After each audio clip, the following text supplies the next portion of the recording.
En México me parece que la protección civil, aunque nace en el 85, tarda muchos años en que, bueno, pues se le dé un impulso. Hoy me parece que todavía hay una deuda histórica en esa parte. La atención a un siniestro y a un desastre no es cuando está sucediendo, es antes.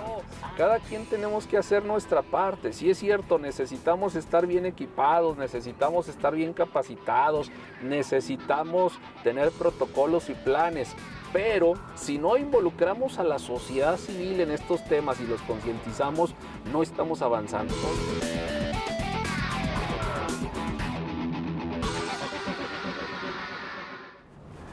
Está con nosotros Arturo Galindo Cavada en Si Dios lo sabe, y me da mucho gusto recibir a Arturo porque Arturo lo conozco desde prácticamente que era un polluelo. Polluelo, hace poco, Hace poco, mi querido Arturo.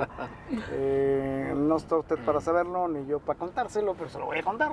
Acá estamos aquí en Si Dios lo sabe, y si Dios lo sabe, pues bueno, que lo sepa el mundo. Arturo Galindo Cavada estuvo conmigo en la Escuela Secundaria Secundaria Técnica número 19. Sí, así es. Yo me acuerdo que en aquel entonces nos portábamos bien y además éramos estudiosos, Siempre. Yo no sé en qué momento nos echamos a perder, pero en aquel entonces éramos estudiosos. Sí, Arturo actualmente se desempeña como titular de la Coordinación Estatal de Protección Civil. Y platicamos con él en Si Dios lo sabe, porque esta semana se recordó el 19 de septiembre, una fecha en la cual, pues para los mexicanos, sobre todo para nuestra edad, estamos en secundaria, Arturo. Sí. 1985, 19 de septiembre, ese sismo que devastó a la Ciudad de México y que fue terrible, ¿te acuerdas? O sea... Sí, por supuesto, ¿cómo no recordarlo? Además, eran las 7:17 de la mañana, estábamos pues prácticamente ahí ya unos yéndose a la escuela, otros ya en la escuela. Y fue una noticia nacional y que marcó la historia del país, porque fue un antes y un después. Eso impulsa el nacimiento de la protección civil. México se da cuenta que no había una dependencia que hubiera trabajado en la parte de la prevención, que tampoco teníamos ninguna dependencia totalmente equipada, organizada y con protocolos para atender un desastre, y mucho menos de la magnitud de lo que se provocó, Aquello era de veras fatal. Estamos hablando de miles de personas sepultadas bajo los escombros. Imagínate lo que está viviendo el país. No había comunicación. ¿Recuerdas cómo no era posible que la gente se pudiera comunicar? Tú levantabas el auricular del teléfono y te decía emergencia nacional, ¿te acuerdas? Sí, exactamente. Y me acuerdo muy bien también que la banda civil en aquel entonces fue un tema que ayudó mucho en la parte de la atención, los radioaficionados, que tenían esa parte en la cual te permitía comunicarse porque no había sistemas de comunicación. No, todo se cayó. Todo se cayó, había incendios porque había fugas de gas. Pero fíjate que algo bien importante, y hay que decirlo, creo que ahí surgió la fuerza más importante que tiene México, O sea, los hombres y las mujeres que salieron a la calle de manera de verdad desinteresada. La famosa solidaridad. Sí, la solidaridad del mexicano, y con sus propias manos empezaron a levantar escombros y empezaron a hacer la obra pues de manera desorganizada en un principio, pero con mucha pasión. Acuérdate de Plácido Domingo. Sí, que se sumó, y muchos artistas que anduvo ahí trabajando, efectivamente. Esta zona de los edificios Monterrey, los edificios estaban ahí en la zona más dañada de la Ciudad de México. Exacto, complicado. Terrible. Oye, Arturo, y de ahí surge la protección civil. Fíjate que de ahí justamente el país se da cuenta que es muy importante contar con un área que pueda trabajar. En aquel entonces, bueno, la visión era solamente de poder atender un desastre. Todavía no estaba orientada a la gestión integral del riesgo, que tiene que ver con la prevención, que es más efectiva y es más barata. Pero ahí surge en el 85 pues esa incertidumbre y pues claro, de saber que necesitábamos esa área. No es sino hasta el 86 que ya surge el Sistema Nacional de Protección Civil, ¿verdad?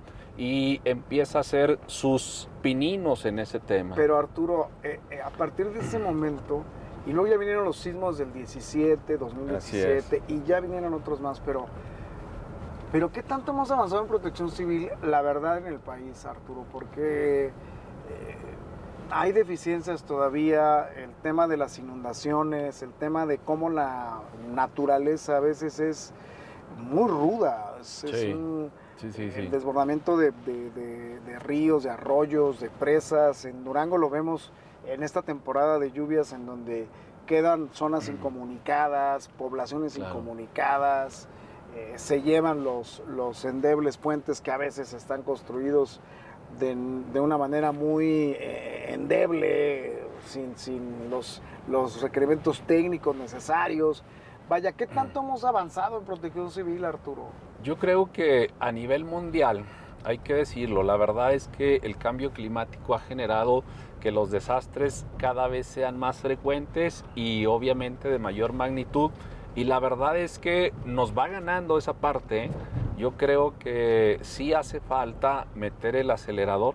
En México me parece que la protección civil, aunque nace en el 85, tarda muchos años en que, bueno, pues se le dé un impulso. Hoy me parece que todavía hay una deuda histórica en esa parte, y aunque se han hecho esfuerzos importantes, yo creo que sí, yo espero inclusive, y lo he comentado, que espero que este nuevo gobierno tenga una conciencia más clara de la importancia que tiene el tema de la protección civil, y lo veíamos en Acapulco, Ever. La verdad es que con Otis, con el huracán Otis, como pues es increíble que no haya habido una comunicación del interior de donde teníamos el desastre hacia la propia Coordinación Nacional de Protección Civil, que a pesar de las tecnologías tan importantes que hay ahorita, ¿verdad?, para poder dar seguimiento a la evolución de los fenómenos, para poder hacer las estimaciones, pues poder ver los modelos, etcétera, para saber qué va a suceder, pues no se hayan tomado las medidas correctas para que se hubiera dado la parte de la comunicación y por supuesto la atención pues todavía más adecuada. Más adecuada. Y eso tiene que ver exactamente, eso tiene que ver justamente con que faltan recursos. O sea, sí a nivel nacional creo yo que vale la pena que se haga esa reconsideración y que por supuesto eso impacte de manera positiva a los estados y a los municipios. Faltan recursos porque han desaparecido los programas emergentes. En las zonas de las declaratorias de emergencia poco a poco han ido desapareciendo, y es por donde yo te pregunto cómo estamos en Durango, Arturo, porque la verdad es que tu responsabilidad es muy alta, y volteamos y nos acordamos de Arturo Galindo Cavada en época de lluvias, y nos acordamos cuando suceden también otro tipo de fenómenos, ¿no? Así es, la verdad es que durante todo el año tenemos los incendios forestales en tiempo de calor, los golpes de calor también en esa temporada, la falta de agua también, que luego es una situación que se presenta en ocasiones. Se viene la temporada de lluvia que va acompañada muchas veces pues de inundaciones y de situaciones ahí complejas, y el tiempo de frío con las bajas temperaturas también, en lo que es el congelador de México y toda una región de la sierra, sí, donde las temperaturas descienden de manera importante, y estamos hablando también de las nevadas que generan situaciones ahí de riesgo en carreteras y en otros lados, y estamos hablando también pues obviamente de los accidentes, y hablamos de muchas situaciones que de alguna manera pues merecen una atención importante, o sea, sí, claro, o sea, estás permanentemente trabajando, pero ¿qué tanto presupuesto tienes para eso? Ahí me voy a la yugular ya. ¿Cuánto tienes de presupuesto para prevenir, para Sobre todo para prevenir, pero cuando ya está el desastre, ¿cómo lo enfrentamos? Si no hay ya declaratorios de emergencia, de desastres naturales. Así es, Ever. Bueno, yo creo que ahora la visión del gobierno y específicamente del gobernador ha sido justamente a darle vida a lo que es pues una coordinación, ¿verdad? Un sistema estatal de protección civil que no solamente incluya lo que es la coordinación estatal de protección civil. Lo que tal vez en el pasado no se entendía bien era que protección civil de alguna manera tiene que ver con el sistema DIF en la parte a lo mejor de la generación de los refugios temporales, y ellos se hacen cargo de la operación, y tiene que ver a lo mejor con la Secretaría de Seguridad para la parte de atención en carreteras, por ejemplo, de la propia Guardia Nacional, del Ejército, tiene que ver con la mayoría de las dependencias. Entonces, aquí lo importante es caminar bajo ese concepto que permita que el presupuesto de las dependencias cobije la protección civil. En lo que tiene que ver con el presupuesto para protección civil, por supuesto que nunca va a ser suficiente. Siempre necesitamos un poquito más, y pues hoy también el gobernador, reitero, pues ha hecho un compromiso para que en esta administración se dé un impulso importante. ¿Hay una unificación de las coordinaciones municipales? Sí, de hecho, uno de los trabajos más importantes que nosotros realizamos tiene que ver con establecer esa coordinación, Ever. Mira, sin el trabajo en equipo no podemos llegar a ningún lado. Cuando el municipio, el Estado y la Federación va cada quien por su lado, no se pone de acuerdo, y en la atención de una emergencia y un desastre, la parte fundamental se llama coordinación y trabajo en equipo, ¿eh?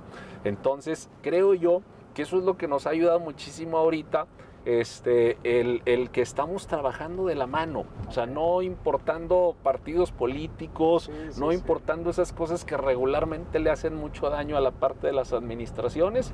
Hoy hemos trabajado de la mano, haciendo cada quien su trabajo, organizados bajo esquemas. Si hablamos de cada temporada, hay un plan, que eso es bien importante ver. O sea, no se trata de actuar solamente porque ya tienes la emergencia o tienes el desastre. Previo a todo eso, debes de construir tus planes, que es como nosotros trabajamos, y esos planes contemplan acciones antes de la emergencia, durante la emergencia y después de la emergencia. Eso es importante. ¿Cuánto te dan de presupuesto? ¿Cuánto me dan de presupuesto? A ver. Contéstame, ¿no? Como cuando estábamos en el taller de electrónica de la Escuela Secundaria Técnica 19, que te preguntaba, en paz descanse, Francisco Ramírez, nuestro amigo maestro, y maestro además. Que te preguntaba, a ver, dígame por qué la caseta de Faraday se llama caseta de Faraday, y tú en la Bavia. No, ya se me olvidó todo eso. No, ¿cómo se te va a olvidar? No, bueno, pues te digo que... Sí te acuerdas de la caseta de Faraday, ¿no? Sí, cómo no. Me acuerdo, pero nada más de la propia caseta. Sí, nada más. A ver, ¿cuánto te dan de presupuesto? ¿Y cuánto? Digo, nunca va a ser suficiente. Claro. Arturo, pero... A ver, más o menos. Bueno, pues fíjate que en el tema, lo decía ahorita, es que si te digo una cantidad, a lo mejor se te va a hacer poco. Así le respondías al maestro, en paz descanse, por eso. Pero me pasaba. Bueno. Es que de 10 respondías de 7 y ya pasabas. Y ya pasaba. No, la verdad es que te digo, es que es un presupuesto que se construye con la aportación de otras dependencias y que pues bueno, ahí va caminando. Pero déjame te digo, y no es por presumir.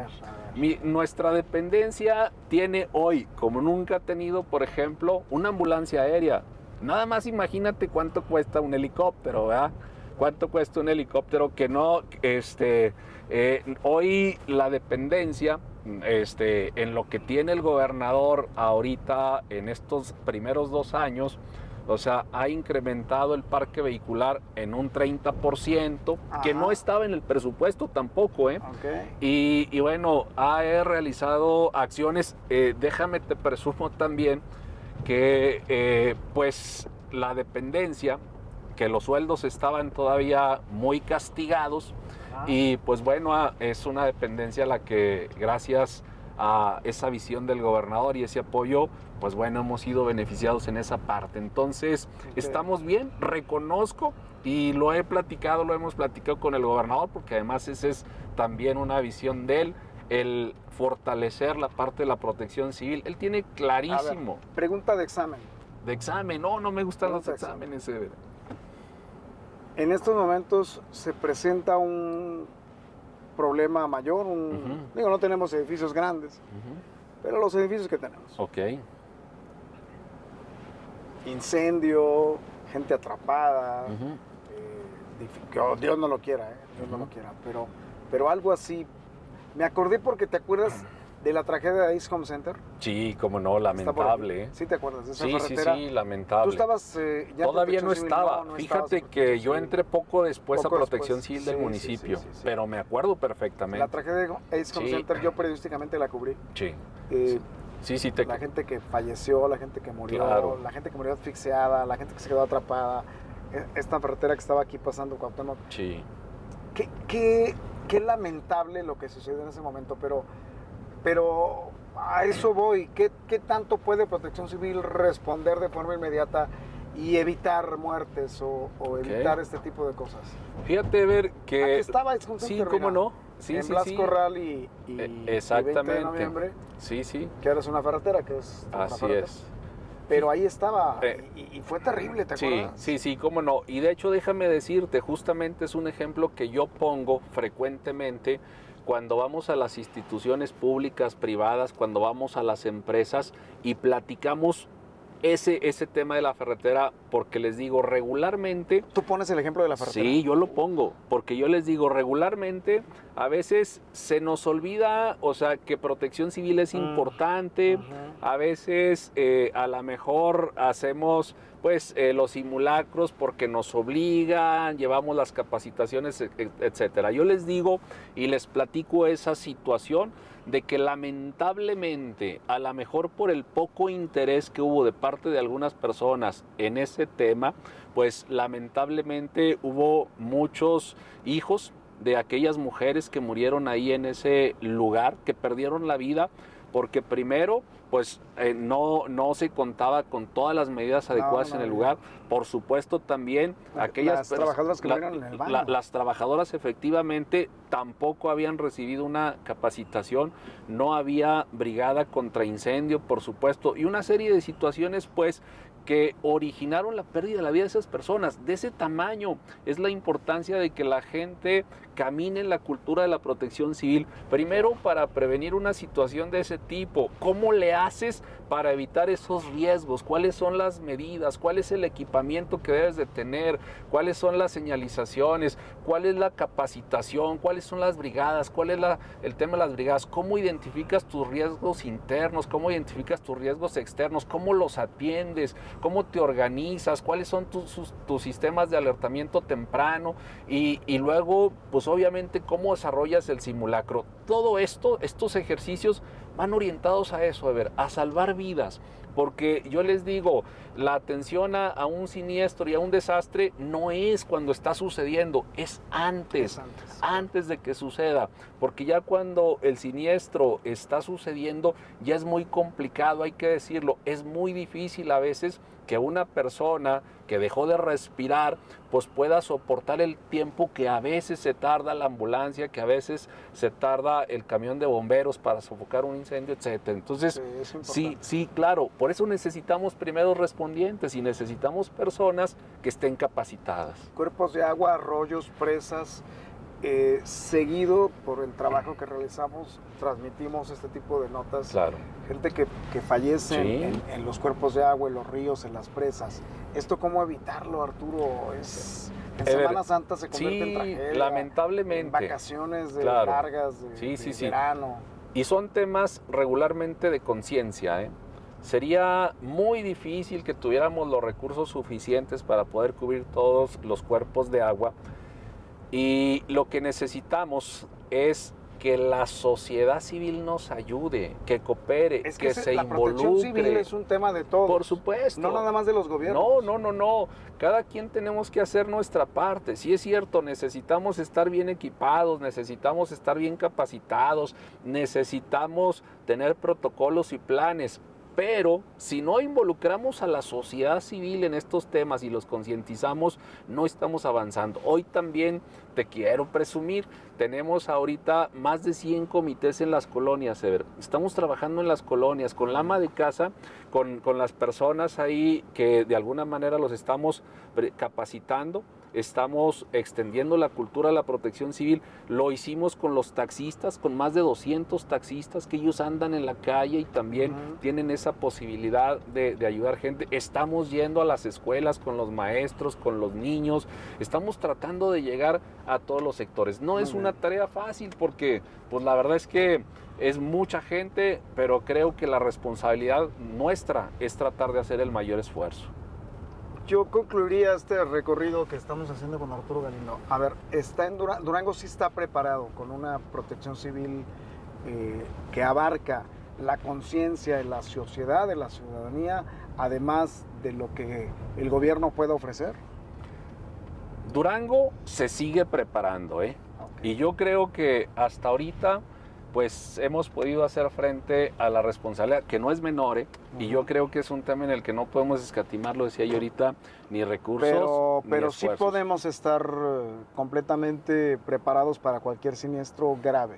Sí, digo, hemos tenido incendios muy fuertes. Oye, forestales. ¿Hay también temblores en Durango? Sí, por supuesto. En las zonas sí, entre Tamazula, Topia, tenemos un enjambre sísmico y que nos ha generado también ahí algunas situaciones de riesgo, algún rodamiento de piedras, etcétera. Por acá, por la parte de Sombrerete también tenemos, por el lado de Santiago también. Sí. Son zonas en donde ya hemos tenido algunos sismos y entonces no estamos exentos. La naturaleza, pues bueno, es así de impredecible y por eso nosotros en lo que hemos trabajado fuertemente también es en el Atlas de Riesgos, porque lo importante aquí también es aprovechar las tecnologías. Hoy la tecnología nos permite justamente poder, a través de sensores, y hablando de sensores, ahorita que hablábamos de la presa del hielo, ahí nosotros, ahora que ya entramos, colocamos un sensor que nos permite poder conocer el estatus de la presa con respecto al llenado y luego esto, desde luego, poder generar los alertamientos tempranos para que la población pueda tomar las medidas adecuadas. Entonces, hay que usar la tecnología, nosotros lo estamos haciendo, entonces la tecnología te reemplaza muchas veces, pues ya no necesitas tantas personas, tantos recursos, es un recurso que está ahí a la mano y que te da datos precisos. Hacemos modelaciones también en base a lo que ya sabemos que va a caer en precipitaciones de acuerdo a la zona, y bueno, pues todo esto nos ayuda mucho. Arturo, te agradezco mucho. Ever, muchas gracias a ti, de verdad. Platicar contigo porque sí. De veras, a Arturo lo conozco desde que éramos niños prácticamente, ¿no? Sí, prácticamente. En la secundaria al mismo tiempo, estábamos en electrónica. Así es. Y de veras, a mí me da mucho gusto ver a Arturo. Gracias, es la segunda ocasión que es director de Protección Civil del Estado. Así es. Me da mucho gusto ver cómo ha ido avanzando y cómo ha ido generando esa conciencia y esa cultura de la protección civil. Gracias, Arturo. No, al contrario, gracias a ti, Ever, de verdad, para mí es un gran honor esta entrevista y pues como persona te aprecio mucho, te estimo mucho como comunicador y pues ahí estamos y seguiremos mientras tengamos la oportunidad de seguir sirviendo, lo hacemos con todo gusto. Arturo Galindo Taboada, gracias, Arturo. Amigo, gracias a ti. Que estés bien. Gracias. En Si Dios lo sabe.